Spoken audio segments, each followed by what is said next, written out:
here in Bulldog's basement, I have a WrestleMania tribute shelf. Don't you? Doesn't everybody? This is where I take some of the major WrestleMania moments from over the years and display them. And that's why I'm always excited when the new WrestleMania Elite figures come out, because there's an opportunity to recreate some of these moments. So we're going to take a look at the WrestleMania 41 set of Elite figures and see how this one compares.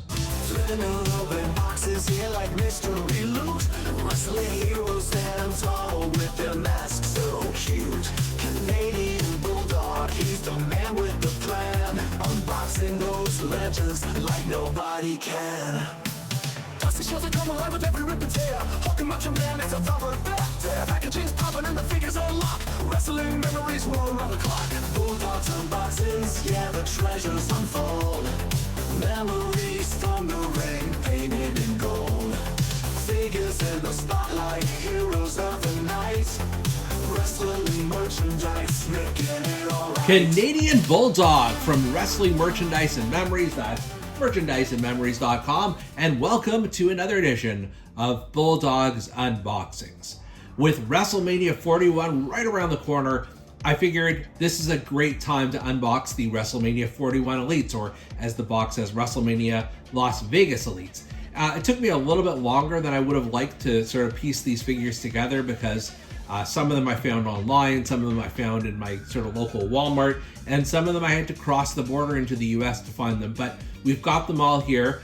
When we're all said and done, we're going to see 5 figures. And then for me, the litmus test is, do I need any of these figures on my WrestleMania tribute shelf?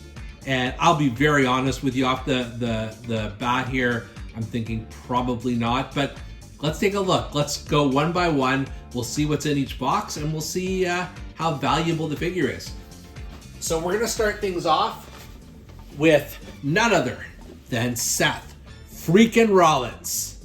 And I do like the packaging, the glitzy sort of Las Vegas theme to this, the bright lights and everything like that. So there is something to be said for that. You've got Rollins here on the side.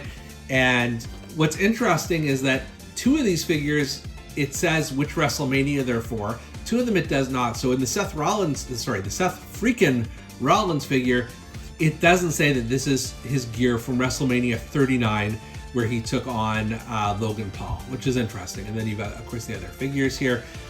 So yeah, let's open up Seth Freakin Rollins and let's burn it down. Seth Freakin Rollins, looking only as he can. This is the match he had against Logan Paul, where he had this huge sort of puffy jacket that is not included in this Elite figure, and then the pink pants, and you can see sort of a lighter pink on the kick pads and the top of the boots, as well as this little belt gimmick that goes around.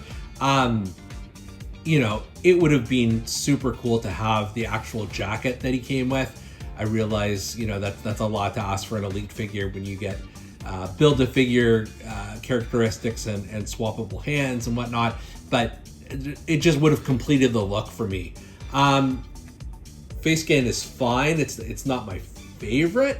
I do think this is one of the only Seth Rollins figures I have where he has the two-tone hair, just because I don't have a lot of recent Seth Rollins figures, but that's fine. I mean, you know, it's a decent rendering. It's certainly not my favorite Seth Rollins. The Ultimate Edition, I think, still very much holds that crown, but this is fine. This is perfectly serviceable. I feel like, you know, Mattel has a Seth Rollins figure on the market, or on the shelves rather, pretty much every other month, so it's not like these are exactly rare. The figure also comes with the Seth Rollins hands, so that might be how you choose to pose him when he's doing his song, as well as some a pair of open-handed hands, so you can swap and customize as you see fit. And then in terms of the Build-A-Figure aspect, you've got a pair of suited pants here, and then you've got 2 hands. I believe these are from the Build-A-Figure, although it didn't say that on the box, but just 2 very standard hands here, nothing super fancy. And let's move on now to the next figure. The next figure here is Hulk Hogan. And I have so many different Hulk Hogan figures. We recently did a video on the top 50 Hulk Hogan figures. This did not make the cut, but also I didn't have it at the time, to be perfectly fair. This is from one of Hogan's later appearances in WrestleMania 30. Well, not the later, but later in his career after he had, really stopped wrestling. And they remind you here at WrestleMania 30 in the Superdome. The Immortal One reminisced about slamming Andre the Giant at WrestleMania 3 in the Silverdome. This is, of course, where he mixed up Silverdome and Superdome, as anyone might. So he was just, he was doing the introduction. That was his only role at this one. So let's open up the Hulkster. I keep forgetting to mention, by the way, that with each of these figures, there is the WrestleMania 41 backdrop. If you do want to use that for figure photography or anything, I don't know that you necessarily need 4 different versions of it, but I always do try to keep one on hand with my other backdrops just in case they come in handy. Onto the figure. I actually think that I have the basic version of this figure that was produced many, many years ago with Hogan's first run with Mattel.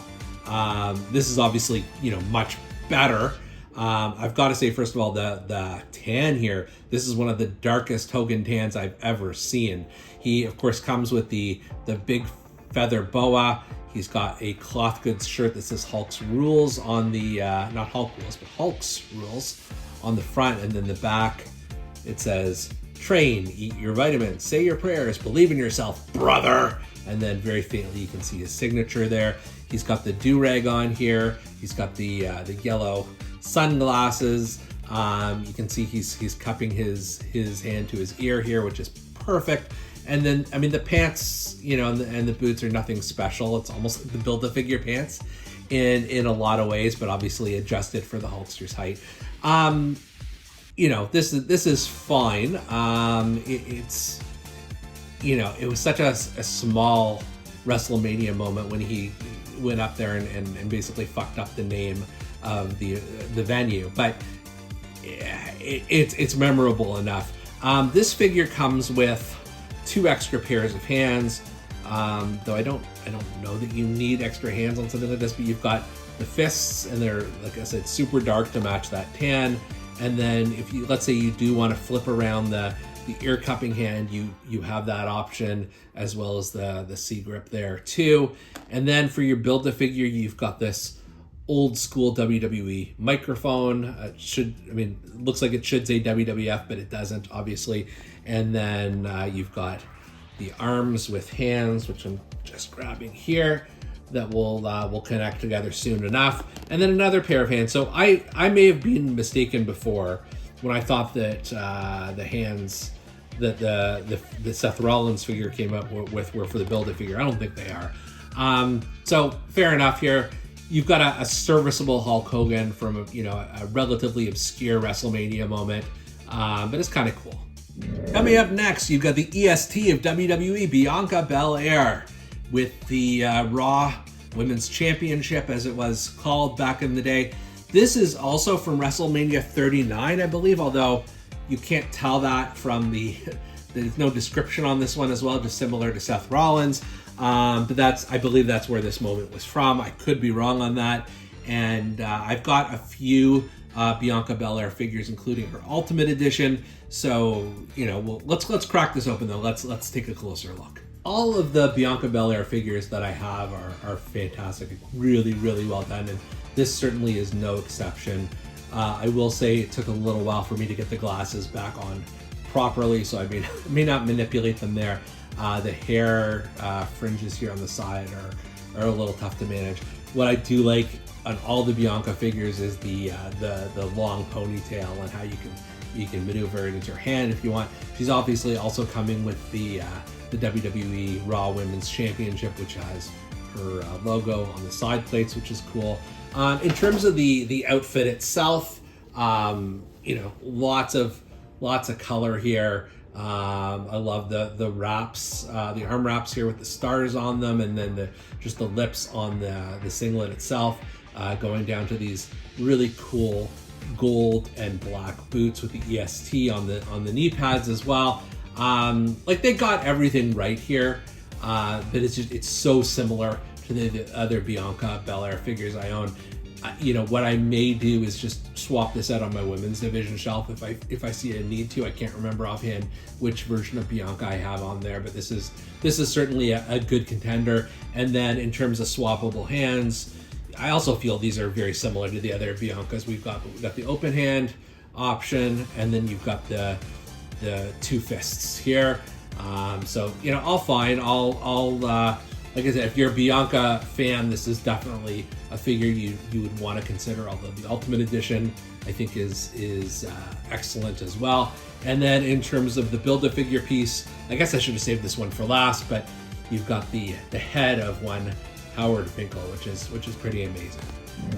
Last but not least, we've got Canada's own Bret the Hitman Hart, and I can tell you right off, I know without even looking at the back, that this is from the WrestleMania 4 Battle Royal. And you've got so many classic looks of the Hitman out there before, even from different WrestleManias. You've even got him as the old man Bret Hart, which I feel I reviewed a couple of years ago on this channel.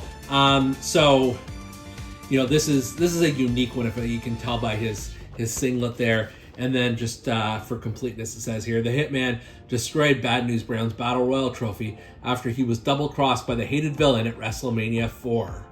And there's a very young-looking Bret Hart. So that's when he actually turned babyface after getting his revenge on Bad News Brown. So it was a significant moment in the Hitman's career. And let's open up the figure now. As you'll see here, this is different than the trunks that Bret Hart normally wore throughout his career. I feel like this may have been almost a one-and-done look for him at WrestleMania 4 for the Battle Royal. And I can't remember offhand if Jim the Anvil Neidhart had matching gear, but regardless, it is you know, like I said, a big moment in Bret Hart's early career. I do like the arms apart, you know, just stance that he's taking here, very, very Bret Hart-esque. The face scan is not my favorite. I do feel Mattel has struggled over the years to get us a decent Bret Hart likeness compared to many of the other wrestlers out there. But honestly, it's nothing to cry about. I would have appreciated the sunglasses too. Not the typical Bret Hart sunglasses, but the round mirrored glasses that he wore on the back of the box here. That would have been a nice touch. But I mean, for what this is fine. It's defining, like I said, a unique period in Hitman's career. Hand options, we've got them here as well. So you've got the two C grips once again, and then you've got two fists. Maybe there we are. There you got that. And then in terms of the Build-A-Figure piece, you've got a tuxedoed top. I guess that's the word I'm looking for. I wonder who this could be. But just going back to Bret Hart for a second, you know, it's fine. It's absolutely not my favorite Bret Hart. I think, you know, we've had some better depictions of him, but you know, I'm a fan of young Bret Hart, and I think this is just a cool figure to have in the collection. All right, it's Build-A-Figure time, and I will be very honest. I had started building this figure from the ground up in the outtakes of this video, and especially the arms just would not stay in, so there's a lot of fiddling and just a lot of dead air. So we've got everything except for the head here. I will place that on. Hopefully we won't have any bloopers for that. Let's give us a head to the... Let's see if we can snap that on really easily. And there you've got the Howard Finkel looking resplendent in his tuxedo, and he's even got a microphone to announce the main event. We'll pop that in. That's one thing that went in pretty quickly. Awesome figure. In fact, this is the only one of these WrestleMania 41 figures that I will be displaying on my WrestleMania tribute shelf, because the others, either I don't have the corresponding match to them, or just not in love with the figures per se. But you've got to have a Howard Finkel. How do you not? I mean, he's the one who came up with the name WrestleMania, for Pete's sake, and this is certainly my first time owning a Finkel. So, you know, 1 out of 5, is that a great ratio? Probably not, but now we have the complete WrestleMania 41 collection. For Bulldog's Unboxings, I'm Canadian Bulldog, and we'll see you next time. Living in open boxes here like mystery loot.